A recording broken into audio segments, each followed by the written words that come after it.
Now, we came to the big topic, if statement, because conditions are the first step to implement algorithms. So if you hear the word algorithm, which means a series of operations related to each other according to a plan, the conditions are the building block of algorithms. The first and simplest version of the conditions using if statement is if, condition, and operations connected to this condition.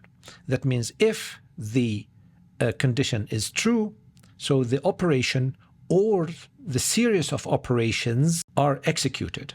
If the condition is false, then those operations are skipped and goes to the next lines in the script.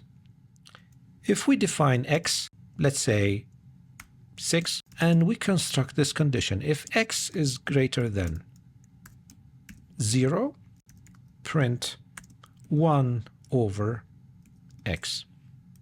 And we get the value 1 over x. Now, what happened here? Simply because x6 is greater than 0, the interpreter executed the print operation and returned the value to the screen, to the shell, as the result of this operation.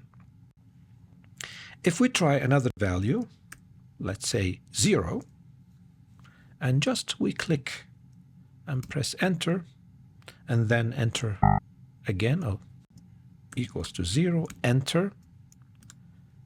Okay, now when I enter, nothing happened. You see why? Because in this situation, since the condition is not satisfied, that means the result of the condition is false, the operation was skipped and nothing printed. So this is the simplest way to use the if condition. If I say if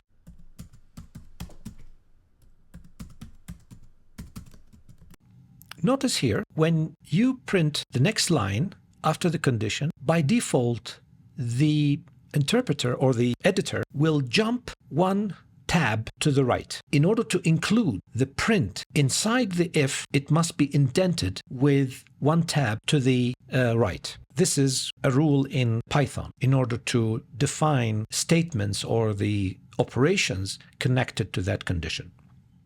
Let's check. So this will be easier to understand. Let me save on desktop.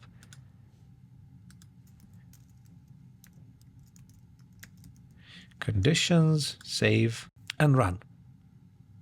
So as you see here, 1 over x is not printed.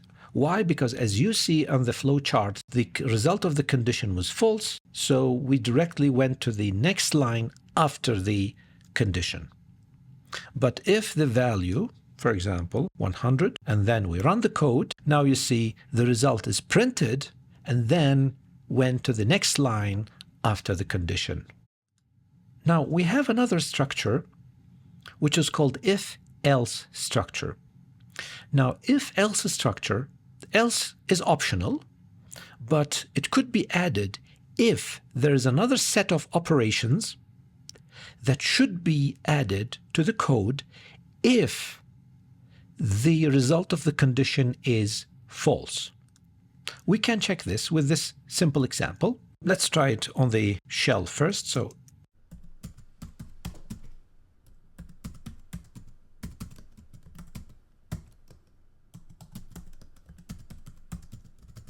So as you see here, when the condition x greater than 0 returned true, printed the value 1 over x, which is connected to that condition, and skipped print statement of else. However, if we do the opposite, and when assign value of x equals to 0, and then we repeat the same operation, 0 is printed because x is equal to 0, which makes the condition x greater than 0 false, and the statement at else was executed. So if we use this in the script, again, we see else, print x, and when we run the code, so as you see, because x is greater than 0, it executed the first statement or first operation, but when we change and run the code, the second print was executed, which is connected to else.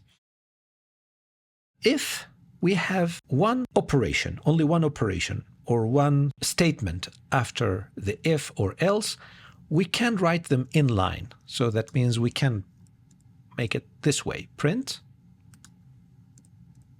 and print, when we have only one operation and not a block of operations. So let's run the code.